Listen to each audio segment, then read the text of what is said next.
السلام عليكم ورحمة الله وبركاته.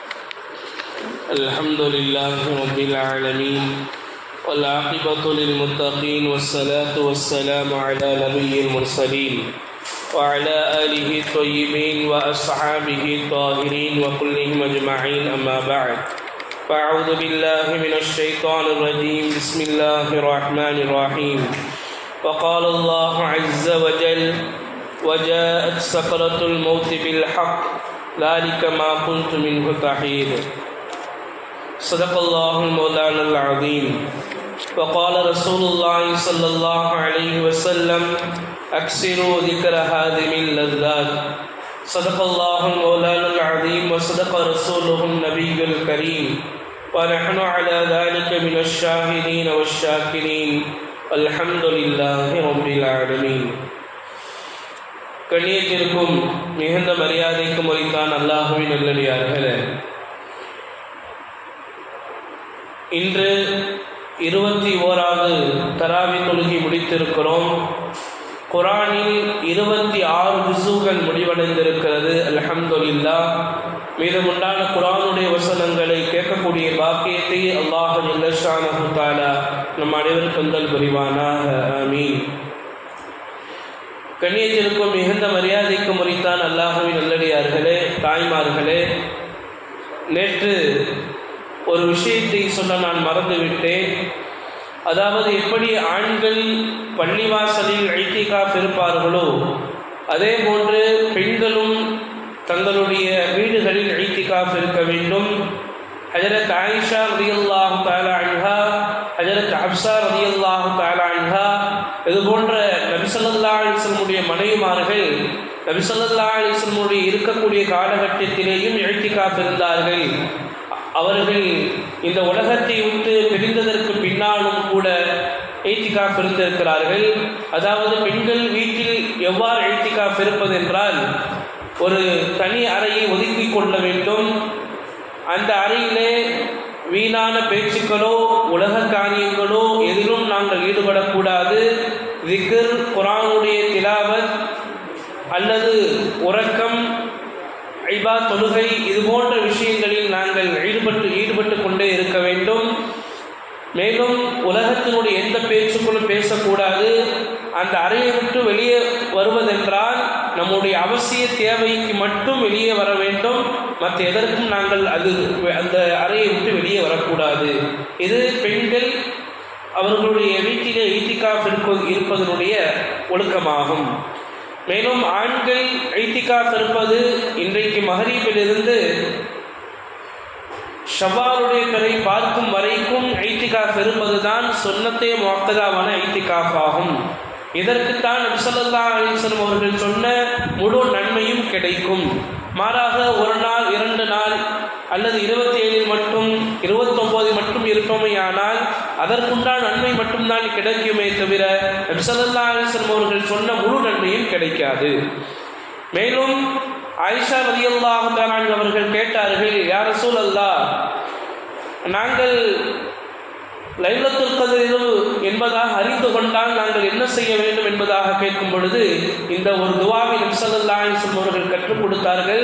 அல்லாஹும்ம இன்னக அஃபுவுன் கரீம் துஹிப்புல் அஃபா ஃபஅஃபு அன்னி. யா அல்லாஹ், நீ மன்னிப்பை விரும்பக்கூடியவனாக இருக்கிறாய், எங்களுடைய பாவங்களை மன்னிப்பாயாக. மேலும் இன்னொரு துஆவையும் நாங்கள் சேர்த்து கொள்ள வேண்டும். கடைசி 10 இருக்கிறதே, அது நரகத்தினுடைய விடுதலினுடைய 10ஆக இருக்கிறது. இந்த இரவிலே நாங்கள் இந்த 10 நாட்களில் அல்லாஹும்ம அத்திக்னா மினன்னார் வ அத்கில்னல் ஜன்னத யா ரப்பல் ஆலமீன் என்பதாக நாங்கள் ஓதிக்கொண்டே இருக்க வேண்டும். இந்த கடைசி 10 இருக்கிறதே, நரகத்தினுடைய விடுதலினுடைய 10ஆக இருந்து கொண்டிருக்கிறது. நான் சென்ற 2வது 10 ஆரம்பிக்கும் பொழுதே சொன்னேன், முதலாவது 10 அது நடக்கும், 2வது 10 அது ஓடும், 3வது 10 அது பறக்கும். ஏனென்று சொன்னால், இந்த காலங்கள் நேரங்களும் பொதுவாக நன்மையினுடைய நேரங்களை நீங்கள் சிந்தித்து பார்த்தால் உங்களுக்கு தெரியும், மிக வேகமாக ஓடும். உதாரணமாக சுபுனுடைய நேரம் என்ன செய்வோம், எந்திரிச்சிட்டு சரி இன்னும் ஒரு 10 நிமிஷம் தானே இருக்குது அப்படின்னு படுப்போம். பார்த்தா 7 மணி 8 மணி ஆயிடும். என்ன ஆகாது, அந்த நேரம் இருக்கிறதே அது பொன்னான நேரம், நன்மைக்குண்டான நேரம். அதை நாம் தான் அதை அடைவதற்காக வேண்டி ஆசை கொள்ள வேண்டும், ஆர்வம் கொள்ள வேண்டும், முயற்சி கொள்ள வேண்டும். அல்லாஹ் ஜல்லஷானஹு தஆலா லைலத்துல் கத்ருடைய இரவை பெறுவதற்குண்டான வாய்ப்பை நம் அனைவரும் தந்தல் புரிவானாக. ஆமீன். கண்ணியத்திற்கும் மிகுந்த மரியாதைக்கும் உரித்தான் அல்லாஹ்வின் நல்லடியார்களே, இன்றைக்கு ஓதப்பட்ட 26வது ஜுஸுவிலே 5-6 சூறாக்கள் இருக்கிறது. ஒவ்வொரு சூறாக்களிலும் நம்முடைய சிந்தனைக்கு தேவைப்படுகிற நிறைய விஷயங்கள் இருக்கிறது. என்றாலும் கூட காஃப் என்ற சூறாவிலே அல்லாஹ் ஜல்லஷானஹு தஆலா நாம் தர்ஜுமா படித்து பார்க்கணும். ஒவ்வொரு நபர்களிடத்திலேயும் தர்ஜுமா குரான் இருந்தே ஆகணும். குரான் இருக்கணும், தர்ஜுமா குரான் இருக்கணும். இருந்ததுன்னு சொன்னால் அல்லாஹ் நம்ம இடத்துல என்ன சொல்ல வர்றான், நாம் என்ன நிலையில் இருக்கிறோம், நம்முடைய அடுத்த நிலை என்ன என்பது நம்மால் புரிந்து கொள்ள முடியும். எனவே இன்றைய நாள் நாங்கள் ஒரு சபதம் எடுக்க வேண்டும். நான் என்னிடத்திலே குரானும் இருக்க வேண்டும், தர்ஜுமா குரானும் இருக்க வேண்டும். இன்னும் ஒரு படி மேலே சொன்னோம்னா தப்சீர் குரானும் இருக்கணும். தப்சீர் நாங்கள் தெரிஞ்சு கொள்ளணும். தப்சீர் எதற்காக வேண்டி? நமக்காக வேண்டிதான். ஏதோ அஜத்குமார்களுக்கு மட்டும்தான் தப்சீர் என்பது அல்ல, அல்லது சில தீன் தாரிகளுக்கு மட்டுமல்ல, நாம் அனைவர்களுக்கும் தான் தப்சீர். எனவே தப்சீர் படித்து பார்க்க வேண்டும். அல்லாஹ் ஜல்லஷானஹு தஆலா காஃப் என்ற சூறாவிலே ஒரு அதிபயங்கரமான ஒரு விஷயத்தை சொல்லி காட்டுவான். அது என்ன விஷயம்? நிறைய விஷயங்கள் இருக்கிறது. அதை நாம் இன்றைக்கு ஒரு விஷயத்தை பார்ப்போம். அல்லாஹ் சொல்லுவான், வஜாஅத் சக்ரத்துல் மௌத் பில் ஹக்கி ذلك ما كنت منه تحيد. அல்லாஹ் ஜல்லஷானஹு தஆலா சொல்லி காட்டுவான், மௌத்தினுடைய வேதனை இருக்கிறதே, சக்கராத்துல் மௌத் இருக்கிறதே, அது உண்மையாக வந்தே தீரும். எதை விட்டும் நீங்கள் விரண்டோடினீர்களோ அது சக்கராத் இருக்கிறது, நிச்சயமாக ஒவ்வொரு மனிதனுக்கும் வந்தே தீரும். இந்த சக்கராத் என்கிற வேதனை இருக்கிறதே, இது சிலருக்கு மட்டும்தான் இருக்கும், சிலருக்கு மட்டும் இருக்காது என்பதாக அல்ல, இது எல்லா மனிதர்களுக்கும் பொருந்தும். இன்னும் சொல்ல போனால் எல்லா உயிருள்ள வஸ்துக்களுக்கும் இது பொருந்தும். சக்கராத் இருக்கிறதே, அது நிச்சயமாக வந்தே தீரும். நாங்கள் நபி ஸல்லல்லாஹு அலைஹி வஸல்லம் வாழ்க்கையை பார்க்கலாம். கடைசி நேரம் ஏறத்தாழ ஒரு வார காலம் நபி ஸல்லல்லாஹு அலைஹி வஸல்லம் அவர்களுக்கு கடுமையான தலைவலி, கடுமையான காய்ச்சல், பல கிணற்றிலிருந்து தண்ணீரை வரவழைத்து நபி ஸல்லல்லாஹு அலைஹி வஸல்லம் அவர்கள் ஊற்றி கொண்டே இருப்பார்கள். காய்ச்சலும் போகாது, தலைவலியும் போகாது. கடைசியில் தலையில துணி கட்டி கொள்வார்கள். கடைசி நேரம் சக்கராத்தினுடைய நேரம். அப்ப நபி ஸல்லல்லாஹு அலைஹி வஸல்லம் சொன்னார்கள், இன்னல் மௌத லசக்கராத், அதாவது ஒவ்வொரு மௌத்திற்கும் சக்கராத் என்பது இருக்கிறது. அதாவது உயிர் உடலை விட்டும் பிரியக்கூடிய அந்த வேதனை. நபி ஸல்லல்லாஹு அலைஹி வஸல்லம் சொன்னார்கள், அக்ஸிரு திக்ர ஹாதிமில் லஸ்ஸாத், இன்பங்களை முறிக்கக்கூடிய, இன்பங்களை உடைக்கக்கூடிய மௌத்தை பற்றி நீங்கள் அதிகமாக நினைத்து கொண்டே இருங்கள். சக்கராத் இருக்கிறதே ஒவ்வொரு மனிதனையும் வந்தடையும். மௌத் இருக்கிறதே அல்லாஹ் குர்ஆனில் பல இடங்கள்ல சொல்லி காட்டுறான். மௌத் இருக்கிறதே குறிப்பிட்ட நேரத்தில் மிக சரியாக வரும், குறிப்பிட்ட நேரத்தில் மிக சரியாக வரும் சொல்றானா இல்லையா? இத்தனை மணிக்கு பல்லவன் எக்ஸ்பிரஸ் இத்தனாவது நடைமேடையை வந்து அடையும் சொல்றானா இல்லையா? அந்த மாதிரி மௌத் இருக்கிறதே எந்த இடத்தில், எந்த நேரத்தில், என்ன மணி நேரத்தில், என்ன நிமிடத்தில், என்ன நொடியில் அது நிச்சயமாக அந்த மனிதரை வந்து அடையும் என்பதாக குர்ஆன் நமக்கு தெள்ளத் தெளிவாக சொல்கிறது. இப்ப சக்கராத் என்பது எப்படி இருக்கும்? சக்கராத் என்பது நபி ஸல்லல்லாஹு அலைஹி வஸல்லம் அவர்களுக்கு கடுமையான வேதனையாக இருந்துச்சு. நபி ஸல்லல்லாஹு அலைஹி வஸல்லம் அல்லாஹ்விடத்தில் கேட்டாங்க, யா அல்லாஹ், இதுதான் சக்கராத்தினுடைய வேதனையா? இது என்னுடைய சமுதாயத்துக்கு எல்லாத்துக்கும் கொடுக்கப்படுமா? எல்லாத்துக்கும் இருக்குதா? ஆமா இருக்குது. அப்ப நபி ஸல்லல்லாஹு அலைஹி வஸல்லம் சொன்னாங்க, யா அல்லாஹ், என்னுடைய சமுதாயத்தில் இருக்கக்கூடிய ஒவ்வொரு ஒட்டுமொத்த மக்களுடைய அந்த வேதனை எனக்கு கொடுத்துருன்னு சொன்னாங்க நபி ஸல்லல்லாஹு அலைஹி வஸல்லம். நபி ஸல்லல்லாஹு அலைஹி வஸல்லம் அவங்க கடைசி நேரம் உடலை விட்டு உயிர் பிரிந்து கொண்டே இருக்கிறது. நபி ஸல்லல்லாஹு அலைஹி வஸல்லம் அவர்கள் பக்கத்தில் தண்ணீர் பாத்திரம் வைக்கப்பட்டிருந்தது, அதில் கையை நனைச்சு முகத்தில் அப்படியே தடவி கொள்வார்கள். காரணம் சக்கராத்தினுடைய வேதனை. அப்போ நபி ஸல்லல்லாஹு அலைஹி வஸல்லம் அவங்களுக்கே சக்கராத்தினுடைய வேதனைன்னா நம்மளுடைய நிலைமை என்ன? எந்த பாவம் செய்யாத, முன்பின் பாவங்கள் பண்ணிக்கப்பட்ட, அல்லாஹ் உலகத்திலேயே அதிகமாக விரும்புகிற, அதாவது அல்லாஹ்வே அதிகமாக விரும்புகிற நபியை நான் உங்களை விரும்புகிறோம். ஹபீபுல்லா, அல்லாஹ்வுக்கு பேர் என்ன, பட்ட பேர் என்ன? ஹபீபுல்லா. அல்லாஹ்வை அல்லாஹ் விரும்பக்கூடியவன். அதாவது நம்ம எல்லாம் அல்லாஹ்வை விரும்புவோம், ஆனால் நபியை மட்டும்தான் அல்லாஹ் விரும்புவார். நபியை விரும்பினார்கள். அப்போ அல்லாஹ் விரும்பக்கூடிய நபிக்கு சக்கராத்தினுடைய வேதனை இருக்கிறது என்று சொன்னால் நாங்கள் சிந்தித்து பார்க்க வேண்டும். எங்களுடைய அமல்கள் என்ன, எங்களுடைய தரம் என்ன, எங்களுடைய நன்மையினுடைய தரம் என்ன, நாங்கள் சிந்தித்து பார்க்க வேண்டும். நாங்கள் நல்லவர்களாக ஆக வேண்டும். மௌத்திற்கு உண்டான தயாரிப்புகள் நாங்கள் செய்ய வேண்டும். நபி ஸல்லல்லாஹு அலைஹி வஸல்லம் அவர்கள் சொன்னார்கள், அல் கையிசு மன் தான நஃப்ஸா வ அமில லிமா பஅதல் மௌத். புத்திசாலி யார் தெரியுமா? அறிவாளி யார் தெரியுமா? மௌத்துக்கு பிறகு உண்டான வாழ்க்கையை உலகத்தில் எவன் தயாரிப்பு செய்து கொண்டு செல்கிறானோ அவன்தான் புத்திசாலி என்பதாக நபி ஸல்லல்லாஹு அலைஹி வஸல்லம் அவர்கள் சொல்லி காட்டினார்கள். சக்கராத்தினுடைய வேதனை எப்படி இருக்கும்னா, நல்லவங்களுக்கு ஒரு மாதிரியும் நல்ல முறையிலையும், கெட்டவர்களுக்கு காஃபிர்களுக்கு வேறு மாதிரியும் இருக்கும். நபி ஸல்லல்லாஹு அலைஹி வஸல்லம் சொன்னார்கள், நல்லவருடைய உயிரை வாங்குகிற பொழுது வானத்திலிருந்து மலக்குமார்கள் இறங்கி வருவார்கள். குல் யதவஃபாக்கும் மலக்குல் மௌத்தில்லதி உக்கில பிக்கும் சும்ம இலா ரப்பிக்கும் துர்ஜஊன். அல்லாஹ் ஜல்ல ஷானஹு தஆலா சொல்லி காட்டுவான், மௌத்தை ஒவ்வொரு மனிதரையும் வஃபாத்தாக்குவதற்காக வேண்டி மலக்குமார்கள் நியமிக்கப்பட்டிருக்கிறார்கள். அவர்கள் உங்களிடத்தில் வந்தே தீருவார்கள். நல்லவர்களாக இருந்தால் எப்படி நடக்கும்? நபி ஸல்லல்லாஹு அலைஹி வஸல்லம் அவர்கள் சொல்லி காட்டினார்கள், தஃசீர்களில் வருகிறது, நல்லவர்களாக இருந்தால் மலக்குமார்கள் நல்ல சூரத்திலே, நல்ல உருவத்திலே வருவார்கள். வந்து சொல்லுவார்கள், அந்த ஆத்மாவை பார்த்து சொல்லுவார்கள், ஆத்மாவே, நல்ல ஆத்மாவே, நீ உன்னுடைய உடலை விட்டு வெளியாகு, உன்னுடைய ரப்பின் பக்கம் நீ வெளியாகு. உன்னுடைய ரப்பு மன்னிப்போனாகவும் உனக்கு நன்மை செய்யக்கூடியவனாகவும் உன்னின் மீது இறக்கப்படக்கூடியவனாகவும் இருக்கிறான். அந்த ரப்பின் பக்கம் நீ வெளியேறு என்பதாக சொல்லப்படும். நபி ஸல்லல்லாஹு அலைஹி வஸல்லம் அவர்களுடைய ஹதீஸினுடைய கருத்து இதுதான். அதாவது நல்லவருடைய உடலை விட்டு உயிர் வெளியே வருகிற பொழுது எப்படி தண்ணீர் பாத்திரத்திலிருந்து தண்ணீர் வெளியே வருமோ அதுபோன்று எந்த கஷ்டமும் இல்லாமல் வந்துடும்.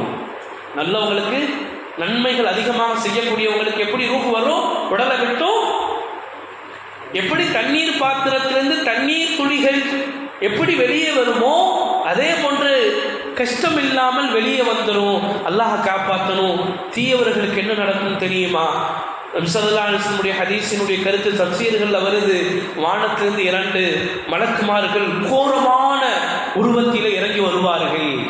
சொல்லப்போனால் அந்த கோரமான முகத்தை வஃபாத்தாகாத மனிதன் பார்ப்பானையானால் அந்த முகத்தை பார்த்ததின் காரணத்தினால் அவருக்கு மௌத்து வந்துடும்.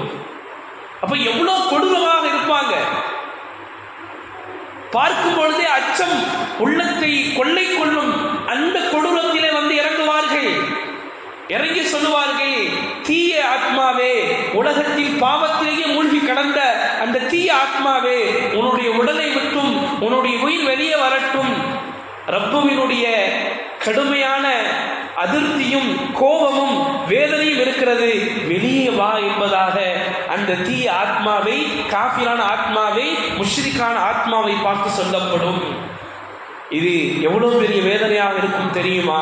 நபி ஸல்லல்லாஹு அலைஹி வஸல்லம் சொன்னார்கள், கம்பளியை, ஈரமான கம்பளியை முள்ளிலே போட்டு இழுத்தால் எவ்வளவு கஷ்டமாக வருமோ அந்த மாதிரி உடலை விட்டு உயிர் இருக்கிறது, அது வெளியே வரும் என்பதாக நபி ஸல்லல்லாஹு அலைஹி வஸல்லம் அவர்கள் சொல்லி காட்டினார்கள்.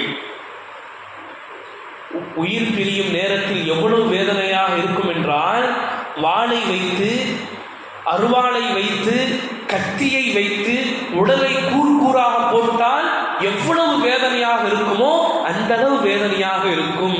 நபி ஸல்லல்லாஹு அலைஹி வஸல்லம் அவர்கள் சொன்னார்கள், வஃபாத்தான மனிதனை குளிப்பாட்டுகிற பொழுது அந்த ஜனாசா இருக்குமே, அது பேசும். அதாவது ஒருத்தவங்க மௌத்தாகிட்டாங்கன்னு சொன்னா அவங்க நம்ம சொல்றதை கேட்பாங்க. நம்ம சொல்றதை அவங்க கேட்பாங்க, ஆனால் அவர்களால் பதில் சொல்ல முடியாது. அப்ப அந்த ஜனாசா சொல்லுமா, குளிப்பாட்டக்கூடியவனே, இப்பொழுதுதான் என்னுடைய உடம்பிலிருந்து உயிர் பிரிந்திருக்கிறது, எனவே உடல் முழுவதும் புண்ணாக இருக்கிறது, நீ என்னிடத்தில் மிருதுவாக நடந்து கொள், என்னின் மீது சூடான தண்ணியை ஊத்திராத, என்னின் மீது குளிரான தண்ணியை ஊத்திராத, ரெண்டுக்கும் நடுவில் இருக்கக்கூடிய ஒரு சாதாரணமான ஒரு தண்ணியை நீ ஊத்து, ரொம்பவும் சூடு இருக்கக்கூடாது, ரொம்பவும் குளிர் இருக்கக்கூடாது, அந்த தண்ணி என்னின் மீது நீ ஊத்து. அதே போல என்னை நீ கழுவும் பொழுது ரொம்ப வேகமாக கழுவாத, இப்பொழுதுதான் என்னுடைய உடம்பிலிருந்து ரூஹ் பிரிந்திருக்கிறது, எனவே என்னை நீ கையாளும் பொழுது ரொம்ப பார்த்து நீ கையாளு என்பதாக அந்த ரூஹ், அந்த ஜனாசா குளிப்பாட்டுவனை பார்த்து பேசுகிறது என்பதாக நபி ஸல்லல்லாஹு அலைஹி வஸல்லம் அவர்கள் சொல்லி காட்டினார்கள். சக்கராத்தினுடைய நிலை எப்படி இருக்கும் தெரியுமா? சக்கராத்தினுடைய நிலை இருக்கிறதே, நபி ஸல்லல்லாஹு அலைஹி குர்ஆன் நமக்கு சொல்லி காட்டும். சக்கராத்தினுடைய நிலையில் காலிலிருந்து ரூஹுகள் எடுக்கப்படும். சில நேரத்தில் நாம் கேள்விப்பட்டிருக்கலாம், ரூஹு பிரியக்கூடிய நேரத்திலே என்ன நடக்கும் என்றால், உடம்பை விட்டு உயிர் கொஞ்சம் கொஞ்சமாக வந்து கொண்டிருக்கும் பொழுது தொண்டையில கரகரா என்பதாக ஒரு சத்தம் வரும். நாங்கள் கேட்டிருக்கலாம், ஏன் அந்த சத்தம் வருகிறது தெரியுமா? அதாவது உடலை விட்டு உயிர் பிரியும் பொழுது அது எடுக்கும் பொழுது வராதா, என்ன செய்யுமா, ஒவ்வொரு உறுப்புகளையும் போய் உழுந்துக்கிறோமா, காலுக்குள்ள, காலினுடைய சதைக்குள்ள, நரம்புக்குள்ள, எலும்புக்குள்ள, உள்ளுக்குள்ள போய் அப்படியே அது நுழைஞ்சு கொள்ளும் பொழுது அதை எடுக்கும் பொழுதுதான் அந்த சத்தங்கள் வந்து கொண்டே இருக்கும். குர்ஆன் சொல்கிறது, ஹஜரத் அபூபக்கர் சித்திக் ரலியல்லாஹு தஆலா அன்ஹுடைய மரணத்துடைய சமயத்திலே ஆயிஷா ரலியல்லாஹு தஆலா அவர்கள் சொல்வார்கள், இதா ஹஷ்ரஜத் யௌமன் வதாக பிஹல் சதர், அதாவது மூச்சு ஒரு நாள் தொண்டையை அடையும், நெஞ்சை நெரிக்கும், உதவாத மனிதனின் ஆசையும் எதுவும் சத்தியம். அதாவது தொண்டையை அடைகிற பொழுது அவனால் மூச்சு விட முடியாது. அப்பொழுது அவன் நினைப்பான், அல்லாஹ் ஜல்ல ஷானுஹு தஆலா குர்ஆனிலே சொல்லி காட்டுவான், அறிந்து கொள்ளுங்கள், கல்லா இதா பலகதி தராகிய வகீல மன்றா, அதாவது தொண்டை குழியை அடைகிற பொழுது அந்த மனிதன் நினைப்பானா, என்னை யாராவது டாக்டர்கிட்ட கூட்டிட்டு போங்க, மருத்துவன்கிட்ட கூட்டிட்டு போங்க, மந்திரி பவன்கிட்ட கூட்டிட்டு போங்க, எப்படியாவது இந்த சிரமத்திலிருந்து என்னை நீங்க காப்பாத்திருங்க என்பதாக தொண்டை குழியை உயிர் அடைகிற பொழுது சொல்லி காட்டுவான். அல்லாஹ் சொல்கிறான், வகீல மன்றா, மௌத்தை ஓதி பார்ப்பவன் யாராவது இருக்கிறீர்களா? நீங்கள் ஓதி பார்த்தால் அந்த உயிரை அந்த உடம்புக்குள் மீண்டும் செலுத்த முடியுமா? அப்படி யாராவது மனிதர்கள் இருக்கிறார்களா? அப்படி இருந்தால் கொண்டு வாருங்கள். எனினும் நிச்சயமாக இந்த உலகத்தை விட்டு பிரித்தாகக்கூடிய ஒரு உறுதி இருக்கிறது. அந்த மௌத்தினுடைய சமயத்தில் ஒரு கெண்டைக்கால் இன்னொரு கெண்டைக்காலை முறிக்கும். அல்லாஹ் சொல்கிறான்,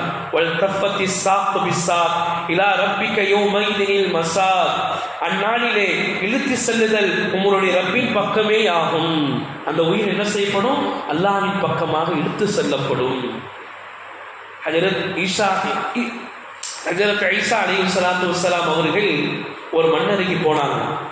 சில நபர்களை, சுமார் 4-5 நபர்களை உயிர்ப்பிச்சிருப்பாங்க ஹஜரத் ஈசா அலைஹிஸ்ஸலாத்து வஸ்ஸலாம். அதில் ஒரு மனிதர் கபரில் உறங்கி கொண்டிருந்தார். ஈசா அலைஹிஸ்ஸலாத்து வஸ்ஸலாம் அவர்களுக்கு அல்லாஹ் தஆலா சில முஅஜிஸா கொடுத்திருந்தான். அதாவது அவங்க எலும்பை போட்டு கும்பீதினில்லானா அந்த பறவை வந்துடும். இப்போ எலும்பு கூட பார்த்து கும்பீதினில்லானா அவர் எந்திரிச்சிருவார். அதே மாதிரி என்ன செஞ்சாங்கன்னா, ஒரு கபருக்கு போனாங்க.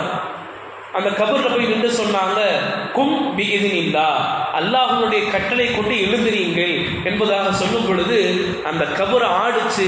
கொஞ்ச நேரத்தில் உள்ள இருந்து ஒரு மனிதர் எந்திரிச்சாரு. தலையில மண்ணு ஒட்டி இருந்துச்சு, அதை தட்டினாரு.